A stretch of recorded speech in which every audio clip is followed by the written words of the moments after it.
Well, someone who's shown leadership in the NBA Finals in big situations, one Kyrie Irving. But this week, he had some situations off the court in Madison Square Garden. They started chanting for him to come play for the New York Knicks.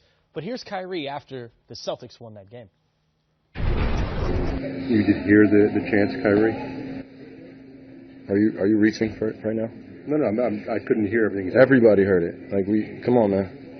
Come on, man. Do you laugh at all when you hear it? I mean, a lot of guys get cheered. Good players get cheered when they come here. That's a little different. Like I said, it's nothing but distraction at this point. You know what I mean? Like I said, again, I'm appreciative of the cheers. I'm appreciative of the fan support that I get around the league in every arena. Obviously, being back home, what has been said, I repeat myself again, what has been said, what has been circling around in terms of extra commentary, I kind of figured it was going to be something like that tonight. I'm just happy we got the win, and I'm ready to go back to Boston.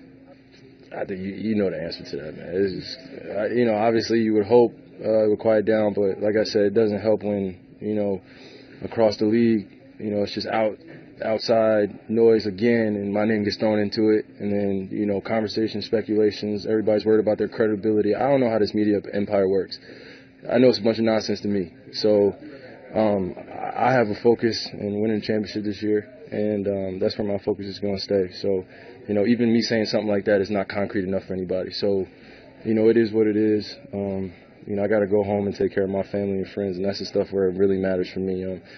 Loving the game of basketball, that's where it's always going to be. I didn't do this for the media. I didn't do this for the money. I didn't do this for the fans. I did it because I love the game, and I work extremely hard at my craft, and I want to be one of the greatest ever. So that's where my focus is. It's going to come. I'm appreciative how, grateful I am. I'm grateful for all the, everybody identifying the talents that I am, who wants to play with me. I'm appreciative of that. But at the end of the day, like I said this morning, I'm going to make the best decision for me and my family, and that's how it's going to go. There is so much there with Kyrie Irving. I think the thing you're laughing about is the fact that he says, I don't know how this media thing works. He seems to be pretty good at it. In fact, when you're the lead in a major motion picture and was also an actor in high school, don't forget that as well. Kyrie Irving, a very overall talented guy. Not familiar with this media empire, wearing an Uncle Drew hat during the interview. Excellent product placement. Excellent. Yes. He's a brilliant guy. I love him. I do love him. And I love that Kyrie, he likes to talk. He's good in front of the camera. You can tell he's a little bit bothered. And look, I didn't play in an era where we had social media, the 24-hour news cycle, all this time. This is where I give you guys and this era so much credit. I don't know how you do it, and this is where I don't think these guys make enough money having to deal with this type of media crush. He can't leave his hotel right now without people just knocking his door down trying to get at him. He's got a $21 million player option for next season. Seems like that will not be exercised. So where will he play next year? Will he be in a Boston uniform? It's possible that he can be in a Boston uniform. I think that he will most likely be in the Big Apple.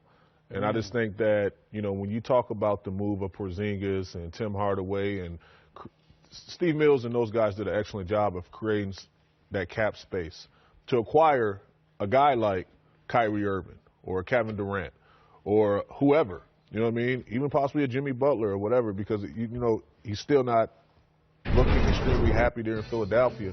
And look, Kyrie is just a pleasure to play with. He's a champion. He's a perennial all-star. He's someone that loves the game of basketball, which he stated. And obviously you see, this kid did not grow up playing against ghosts and basketball cones. He's been playing against live bodies, activity, and it's showing. He's a gamer. I want the best for him and his family, and he's passionate about his craft. So it should be interesting to see what the Boston Celtics do. If that's the case, maybe before the trade deadline, we could see a Kyrie Irving trade. And man,